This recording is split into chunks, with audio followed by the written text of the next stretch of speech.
Welcome back to Seller Sessions. I am your host today, Sharon Evan, and in today's podcast, we're going to be speaking about how to deal with customer complaints.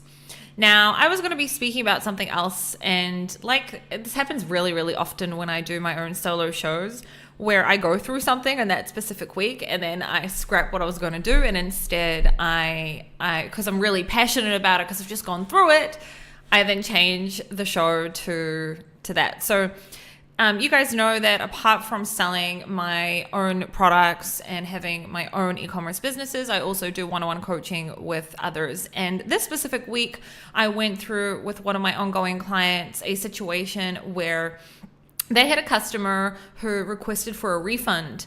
So no questions asked. They gave the customer a refund, and a couple of days later, that customer left a negative review.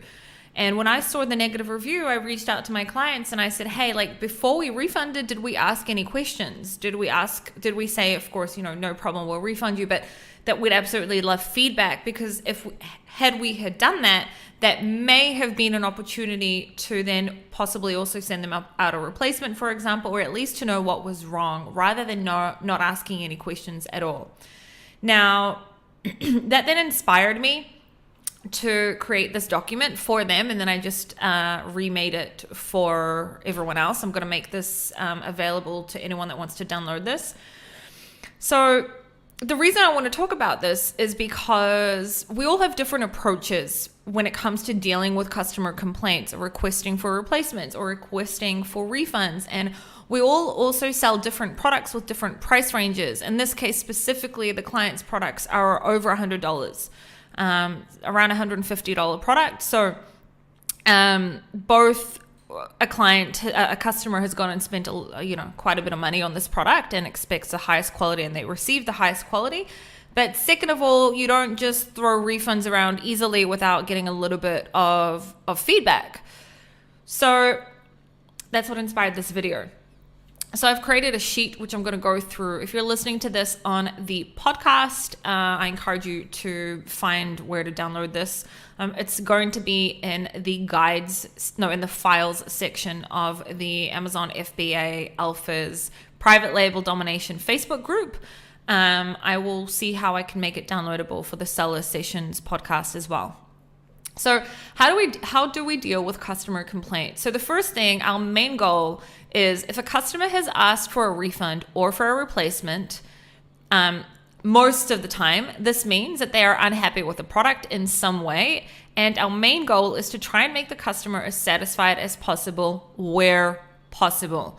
Now, before I go on, I do want to say that there's different types of customers. There's a type of customers where their request is 100% valid. They received a faulty product, they're unhappy with the product, something is wrong, and they have a valid reason.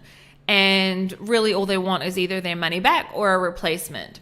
And then there's also a customer where they have a valid reason, but it doesn't matter what you do. Their experience was so bad that no matter what you try to do, you can't save it.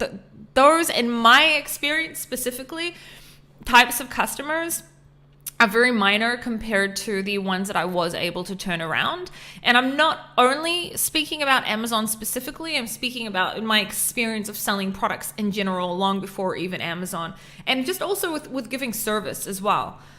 So that's that. And then there's also the types of customers where really they're just miserable assholes, and all they want to do is just complain all day long. And there was nothing really wrong with the product. They're just miserable. Those are also extremely, extremely minor in my experience as well. Again, this is my experience. I sell certain types of products that could be prone to, for example, our anti-aging line is a line of products where if they don't read how to use a product properly, it could be prone to getting bad reviews. So in advance, well, it's not true. It's not in advance. When we first launched those products, we did get some bad reviews, but then we got feedback and they said, okay, we have to do a much better job at explaining how to use the products, for example. So anyway, I've put here 2 steps. And then an explanation of the rest of the steps. the main thing we want to do is apologize for their experience and if possible, try and gather as much information or facts as possible. And the next thing we want to do is try to work out how to best fix the problem. Not always is a refund going to fix the problem. Sometimes it's more than that. And sometimes really all it is a refund. And sometimes you can turn a request for a refund to a replacement. And then you also are leaving a customer that is happy if the replacement obviously is of high quality and what it should be. If the replacement's also going to be shitty, then there's something wrong with your quality control. So I've put here 6 steps. Number 1, thank the customer for taking the time to bring this issue to your attention. If they've gone and taken the time, we'll stick to Amazon for a second, to go into the messenger on Amazon, into Amazon messages, and to message you and say, hey, like this is something's up with my product and I'd like a refund or I'd like a replacement. They could have just gone to Amazon straight away. They don't actually need you. So they've taken the time to do that. A complaint is a gift. When a customer has complained and is unhappy, this gives us the opportunity to try and fix the problem, which in many cases will also prevent a bad review. Not always, but in many cases. Number 2, we want to apologize for their experience. This is not an admission of guilt. It's good manners and usually already brings down the tension the customer may have.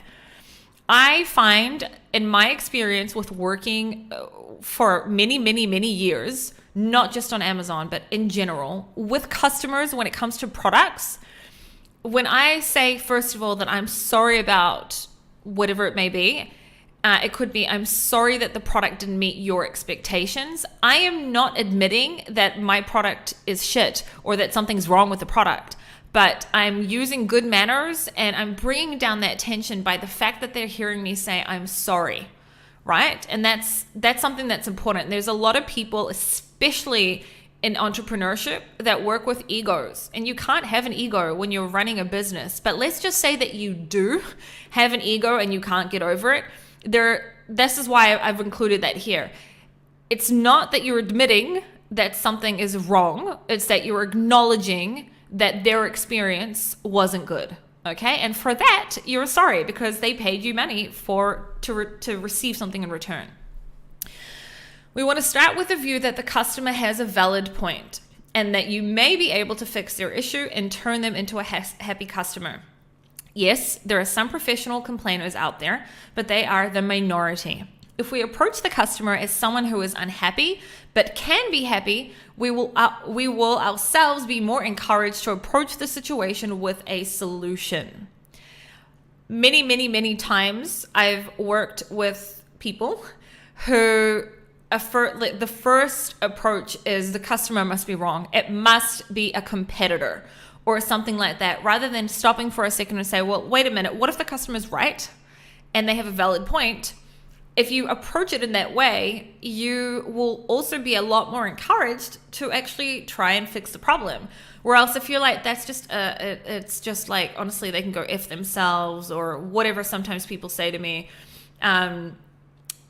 etc. If that's the approach, you're not going to want to help anyway. You're not going to really want to solve the solution, solve the problem and find a solution. And that is why I personally try to always approach my product-based businesses with the fact that, first of all, the customer is right, and then I'll figure out whether they're right or wrong. But if I first of all approach it in that way, then I'm going to try and find a solution that will make them happy.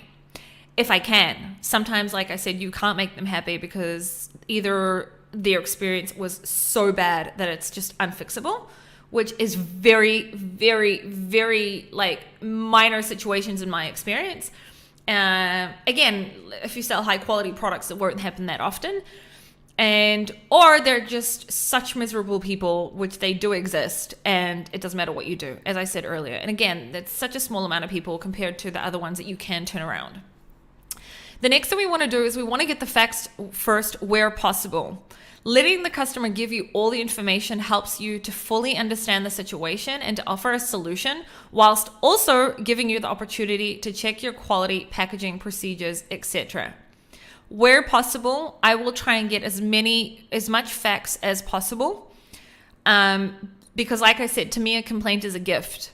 If something was wrong, if something really is wrong with my product and this person has come and said, hey, I'd like a refund. And I was like, hey, no problem. Could I ask what happened? And they tell me, and I find out that maybe the product could be packaged better. Maybe the supplier didn't put a pin where it should be. Maybe whatever, something happened and somehow it passed quality control. That is a gift to me. And I would be very thankful, and I want to get, I don't want to get complaints, but if I'm going to have complaints, I want to be able to learn from them. And that is my approach, and that has always been my approach.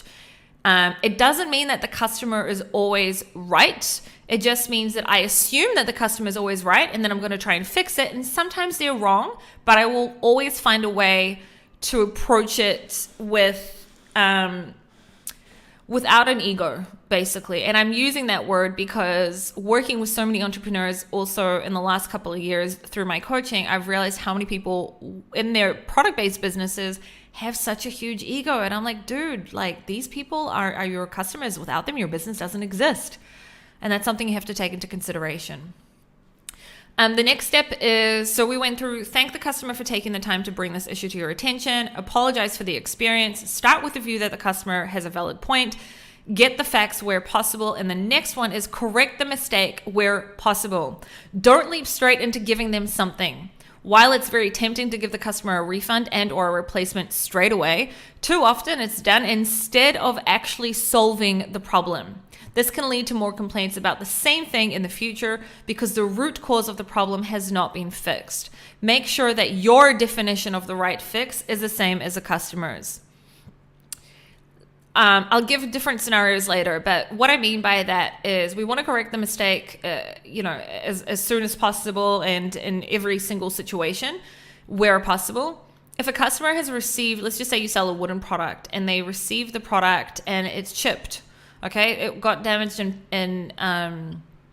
during shipping and in some way, and they've received it chipped and they're really unhappy, and really all they want is a refund because they don't trust you now. And you had really great customer service skills where you were able to come and say, hey, look, we're really, really, really sorry that you received a chipped product of ours.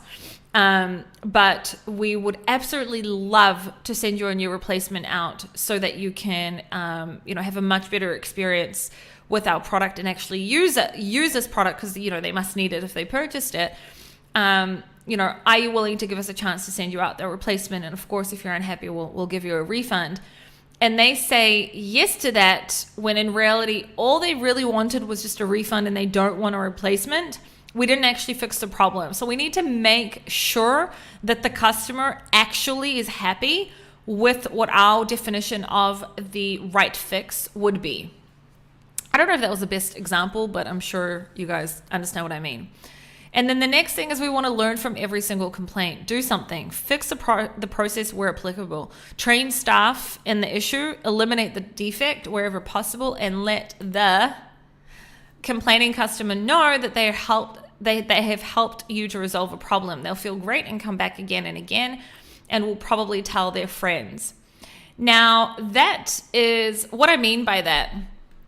I'm going to give an example that's not a product-based business, but let's just say that my husband and I sat at a restaurant, and with restaurants, when it comes to restaurants, which has just got nothing to do with products, but this is the example that came to my mind. It doesn't matter how amazing the food was. If you had really bad customer service, you're never going to come back to that restaurant again. And that is something that, and the opposite, sometimes the food isn't the best, but you had such amazing customer service that you want to come back again. So let's just say that you ordered something to eat and you weren't happy with the food, and there is the manager comes to the table and asks you, hey, what happened? And you explain to them what happened, and they're like, but whatever, we told you in advance, or I don't know, something like that. And they give you a real shit in order to bring, for them to take the meal back and make you something new. You will remember that, and you will never go back to that restaurant ever again.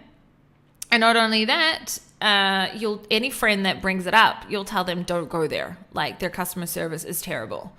Whereas if the manager comes and you're like, hey, I don't know, it's way too salty. I asked for medium rare and you've like, I don't know, burnt, I don't know, whatever, a different situation could happen.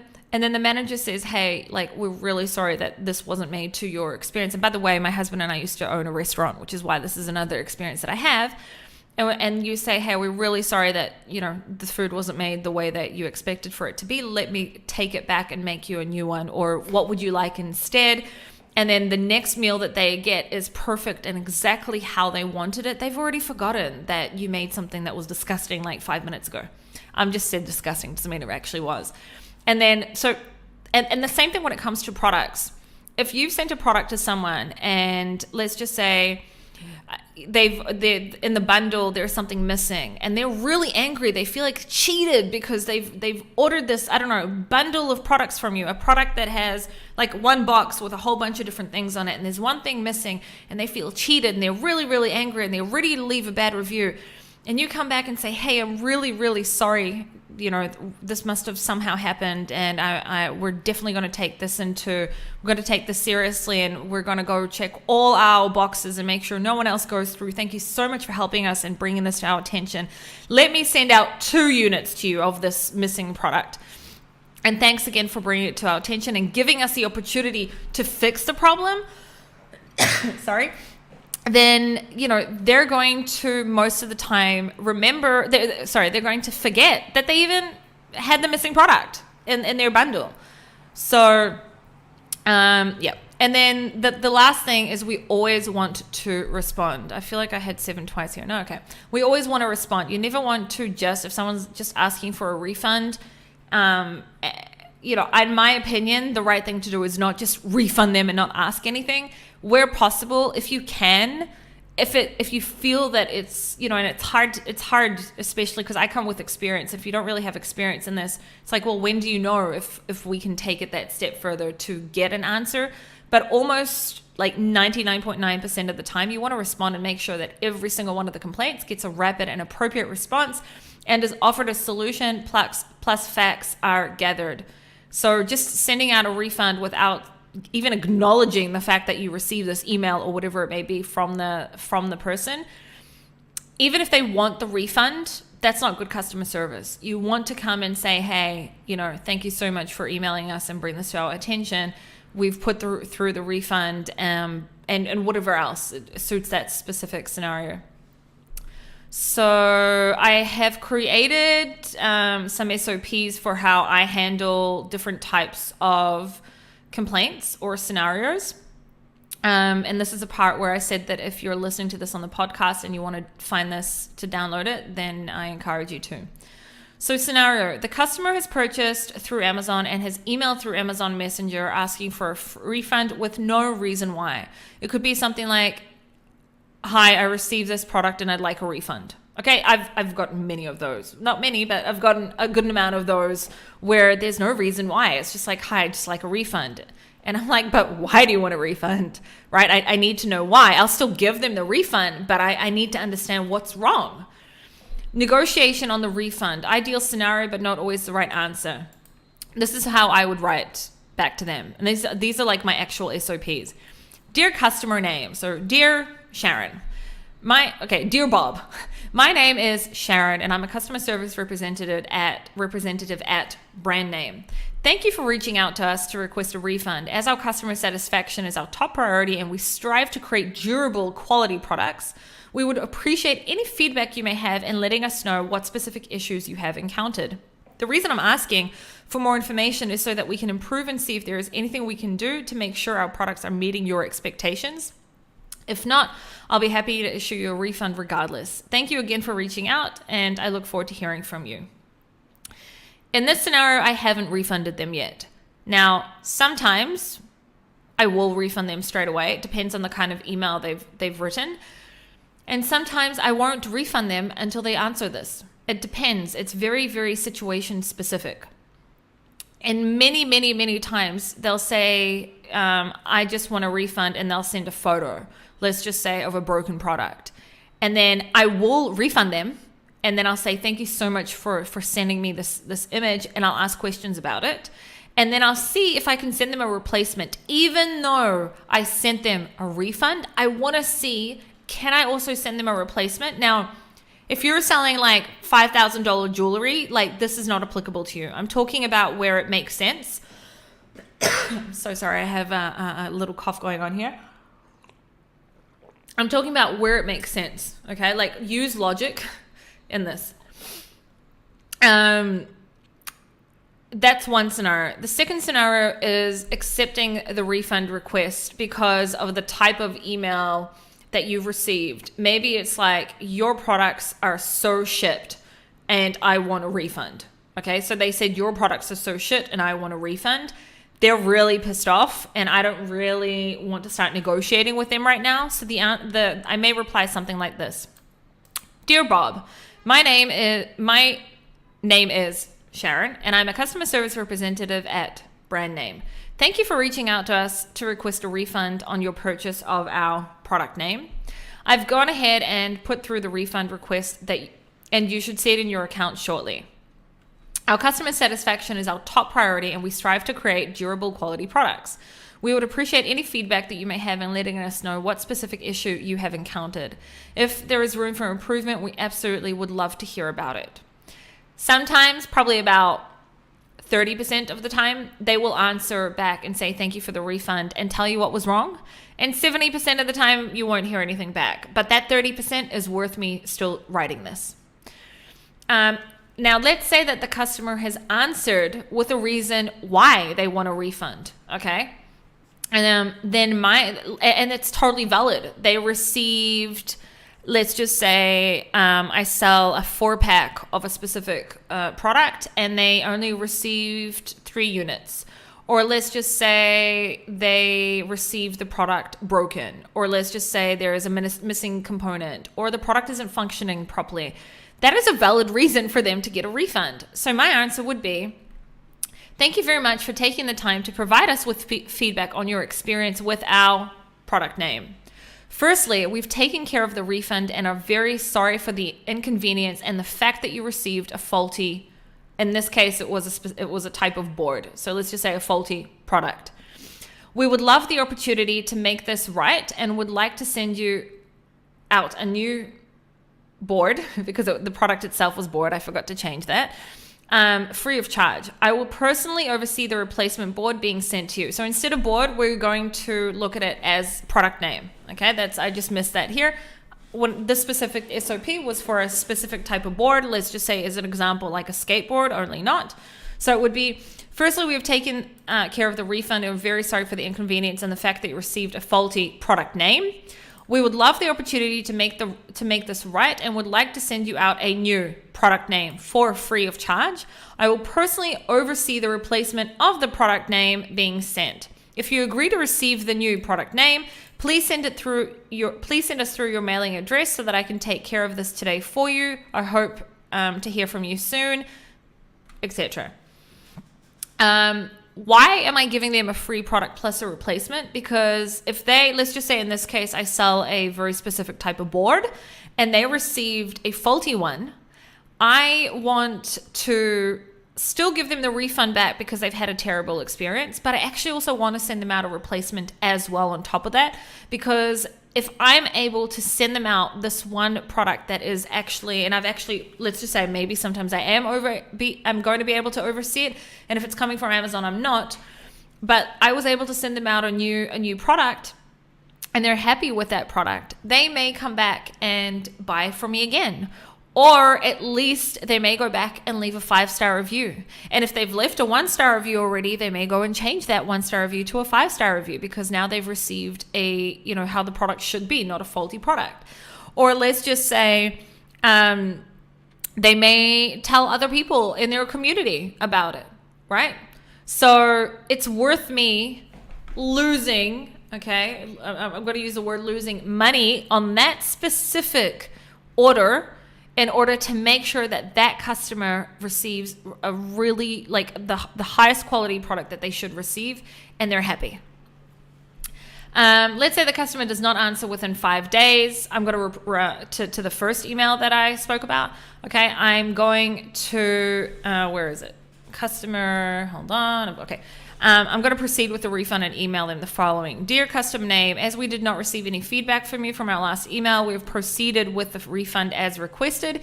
If you do find the time to give us feedback on your experience with our product name, we would appreciate it, as our customer satisfaction is our top priority. Okay, that is one scenario. Here is another scenario. Customer has purchased through Amazon and emailed that they have received a faulty product without any specifications and without any images attached. Sometimes someone will just say, hi there, I received a broken product and I would like a refund. And I don't know what that means. I want to know, wait a minute, what's wrong with the product? So, dear customer name, my name is Sharon and I am a customer service representative at Brand Name. Thank you for, if you're not a customer service, like if you're not the VA or whatever, and you are the owner, then say, I am the owner of, or whatever it may be. Thank you for reaching out to us regarding order number ID put in there. I'm sorry to hear that your product name did not meet, that our product name did not meet your expectations, and of course apologize for any inconvenience this has caused. I have not admitted that the product is shit. What I've said is, I'm sorry that you have experienced whatever experience you've experienced, okay? Customer satisfaction is our top priority. We manufacture our products. This specific product is made in Australia. I just see that I must omit some of it here. And strive to create durable quality products. Therefore, we would appreciate any information you can give us on how the product is faulty. If you could attach images, that would be great. So that A, we can find a solution ASAP, and B, so that we can make improvements where need be on our end. So when I created this specific SOP, it's for a very specific brand where this specific product is a type of board, and I took these SOPs from our own SOPs for how we respond to specific scenarios and specific emails. And this specific one that I'd made this for, and I missed it here, these products are specifically made in Australia and not made in China, and that's why they're also a lot more expensive. Obviously for you, you would tweak this for your specific scenario, okay? But the point is to come and say, like, the point of answering this is, hey, thanks so much for letting us know that you're unhappy. We're really, really sorry about what you've gone through with our product, or if it's caused any inconvenience. Customer service is really, really important to us, and we would absolutely, love to refund you, but can you please let us know what's happened more in depth, for example, so that we can, make improvements and find the right solution for you. That's the point. Customers purchased through Amazon and emailed that they have received a faulty product and has explained why the product is faulty, plus included images, and they would like a refund. Okay, so let's just say that they received one of the boards here, and the board is chipped, and they've sent through a whole bunch of emails, and they haven't left a one-star review, and this is an amazing opportunity to turn this around. Dear customer name, thank you for reaching out to us and allowing us the opportunity to fix this issue. Firstly, we have refunded the product and are very sorry that you had an unpleasant experience with our product name. Quality is the most important thing to our company, and we strive to create durable products. Again, in this specific scenario, the product is made in Australia where everyone else is made in China. So you can give a different reason here, obviously. You need to. This is the reason we manufacture our products in Australia with the highest quality materials, unlike many of our competitors who manufacture in China. This is why we would love to send you out a replacement. In this case, it was a board, so that you can see that this board must have been a one-off defective product. Please let us know if you're open to this. And again, we apologize for your experience. So what have I done here? In this scenario, I have, first of all, already refunded them because they sent me an email with proof that the product is something happened. And I don't want to wait with a refund, and I don't want to just replace it. I want to first of all say, hey, here's your money back. And then, hey, can you please let me try and fix this by sending you out a new one, even, for free.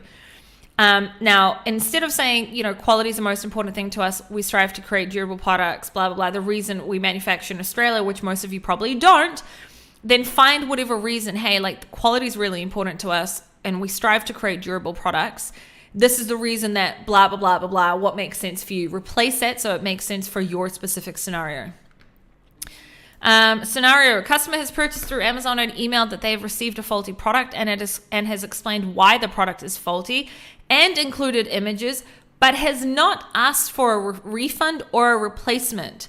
So their complaint is absolutely viable. They've included images and I know why they're unhappy, but they haven't told me what their version of a solution for it is. So it's kind of in my hands right now to deal with it. So dear customer name, my name is Sharon and I am a customer service representative at brand name. I've had a chance to review your message and thank you so much for taking the time to share your concerns regarding the defective product that you purchased from our company. I here have come and said, hey, you received a defective product because I've seen your images and I know that you received it. So I've already acknowledged that. This is something that our team does not take lightly, and I'm so sorry to hear that our product name that you received did not meet the highest standards of our company. So I've come and said, hey, I'm really sorry that you received this product, and it is a defective product, and we don't take it lightly, and it doesn't meet the standards of our company, right? So that they know, hey, what you received is not what you should have received. And then it gives me the opportunity to come and fix it. I'd like to apologize for the inconvenience that this has caused you. We strive to create durable quality products and would love to have the opportunity to fix this. We would love to send you a replacement product name, which should be delivered within 5 days from our Australian warehouse, because this SOP that I forgot to change these specific things for the podcast is from Australia. But for you, if you don't obviously make in Australia the products, which you probably don't, it would be, we would love to send you a replacement product name, which should be delivered within 3 days, 2 days, whatever it may be. Okay. Or which we have expedited and should be arriving to you by tomorrow, whatever. I'll make sure to oversee the replacement myself. Again, thank you so much for taking the time to reach out to us. And please let me know if this is acceptable on your end so I can take care of it right away. Here I have tried to send them a replacement instead of a refund. Sometimes I may give them a refund and a replacement. It depends on the scenario. And then I've come and said, hey, let me know if you're happy with this. They may come back and say, I don't want a replacement, just give me my money back. And if that's it, then that's it. Or they may come and say, thank you so much, like I really appreciate it, looking forward and then to receiving the new product. And then 2 or 3 days later, I'll send them an email and say, hey, did you receive the product? Is everything okay? And if they receive the new product and they're happy, then that is, someone who may have been prone to leave a bad review. I've now turned that, or had the chance to turn that into a 5-star review. So these are some of my SOPs for how I handle customer complaints. I do have an example of an actual scenario where a customer had complained about something and they asked for a refund. And I said, hey, no problem, we'll take care of it. And then I went in and I realized that, so this is specifically for one of my anti-aging lines. And with our anti-aging products, if you don't continue to buy the products every single month or 2 months, it doesn't continue, the effect won't stay. And basically this lady had asked for, I think it was like 8, she had 6 or 7 orders, and more than half of them had been refunded. Now, if you're unhappy with a product, why are you going back and buying it each month? So it was very apparent to me that she was buying the product, using it, sending it back, buying another one, using it, sending it back, and getting refunds each time.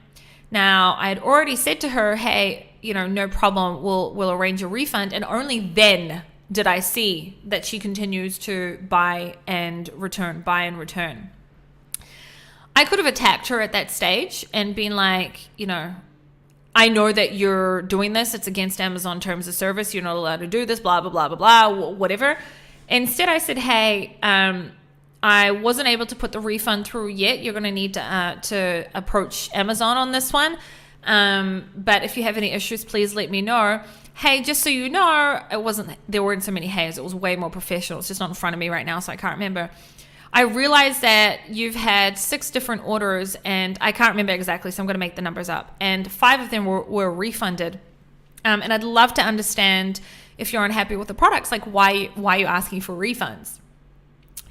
I didn't approach them with like an aggressive way, where I know from clients that have been through similar situations, they have responded really aggressively.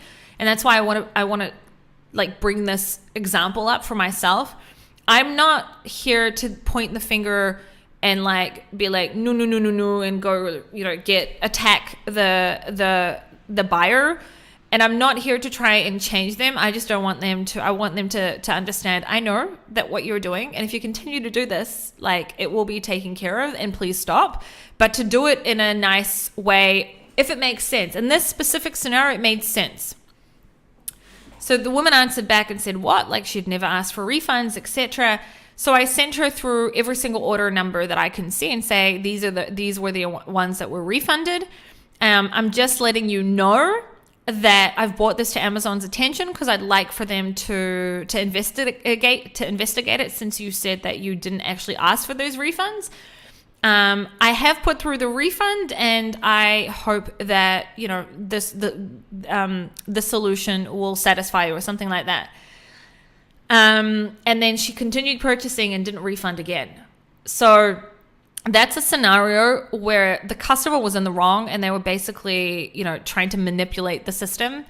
And I made it very clear to them that, hey, I know that you're manipulating the system. And by the way, I've been through this not quite often, but at least 10 or so times with this specific line of products.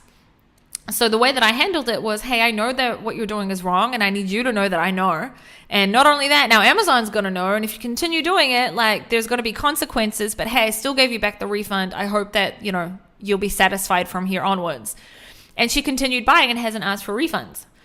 A different scenario could have happened where she could have just been like, okay, next, and started to, do the same thing to someone else. But that's a scenario where I believe I handled it exactly as I should.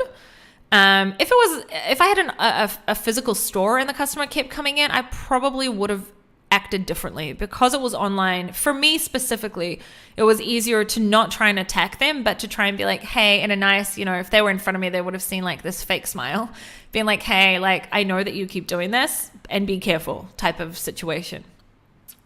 Anyway, I really hope that this podcast has helped you in some way to be able to deal with customer complaints. I think that, we all need to remember that our customers make our business. Without people buying our products, we don't have a business. And we always need to approach it with, how can I make this customer happy so that they don't leave a bad review in mind? Because trust me, a bad review is going to damage you a lot more if it happens continuously than giving a refund, especially if these types of complaints are very rare in your business, which they are in my businesses, for example. That's why I'm just like, here's your money back. Please be happy. What can I do? Right? If this was something that kept happening, then I would be like, well, what's happening? Something's wrong with something's wrong here. But yeah, I feel like that's my mind starting to go in a whole bunch of different directions. So that's enough for this podcast. I hope that you all have a great weekend, and I will be back next week. Isabella will be back on Monday, and Danny will be back on Tuesday, and I will see you all next week.